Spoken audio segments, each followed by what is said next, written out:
Hello everyone, welcome again to MotorWay. Today we're going to be talking about buying your next car, or at least buying a car, sorry.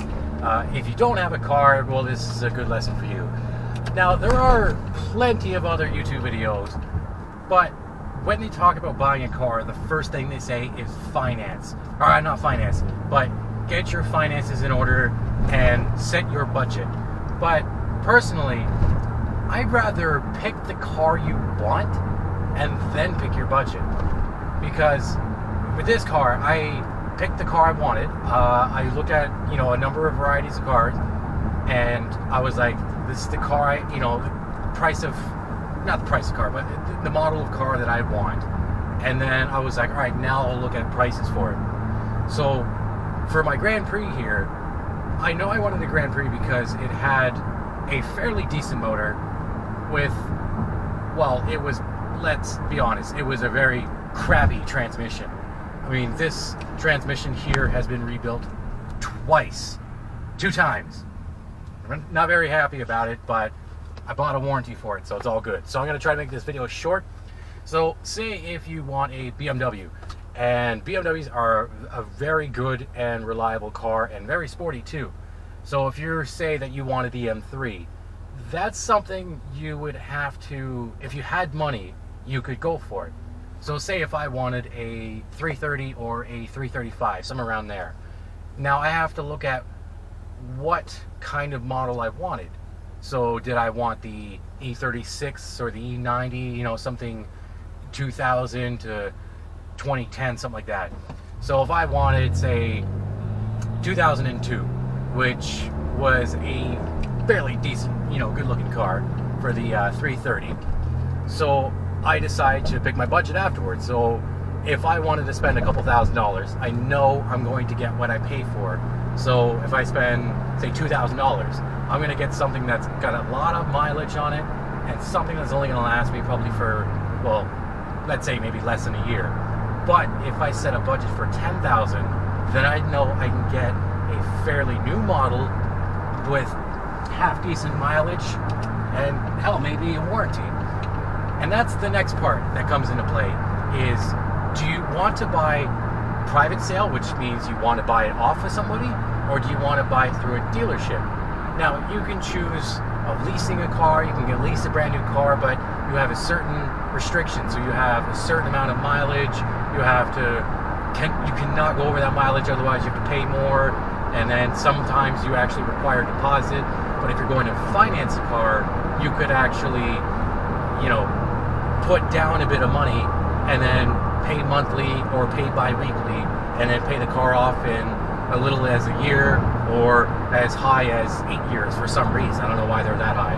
But I decided to set a budget for less than $10,000 all in, because that's another thing is you will have to look at licensing fee, gas, tires, whether you need winter tires, overall maintenance, licensing, just everything all in, which could cost a little bit of extra money. But some dealerships actually do disclose that, and they, provide, in the actual price, which is a good thing. Otherwise, it would say as is. So you're buying a car, maybe not, roadworthy.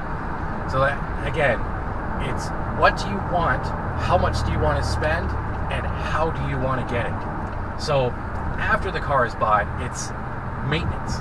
So get an oil change no matter what. Wherever you get it from, change all the fluids. Apart from, some cars are very tricky, because this car here, it doesn't like transmission flushes for some reason, because it's very nitpicky about it. So you just have to drop the pan off and just drain out the oil, or not the oil, but the transmission fluid, just drain out the transmission fluid and then put the new fluid in it, rather than flushing it all out. And then do spark plugs, new wires if you needed any, new battery, because the battery, God knows how long that battery's been in that car, and minor little things.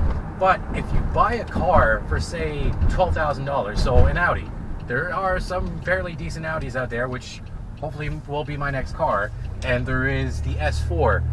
Now, buying parts is, again, tricky because you either have to buy dealer, which extremely expensive, or you buy from the wreckers, the auto wreckers.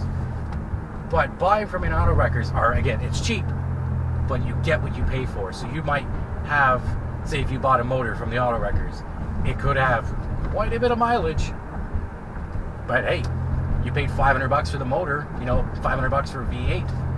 What did you expect? Other than that, I say choose the car you want, choose how much you want to spend, where you want to get it from, and then make sure you can pay it off. If you just decide to pay off private sale, make sure you have the money. Save your money. Don't bother, say if you have $2,000 to buy a car, don't buy a car for $2,000. Buy a car for, say, $1,500, and then save that $500 for anything else that needs to go on along with it. So, all in all, be careful what you choose. Do your research. Do your research. Make sure there's no very harsh recalls, except for this one here. This one came after I bought the car, which I think was only last year, and it was a exhaust manifold leak, or sorry, the intake leak, whatever it was.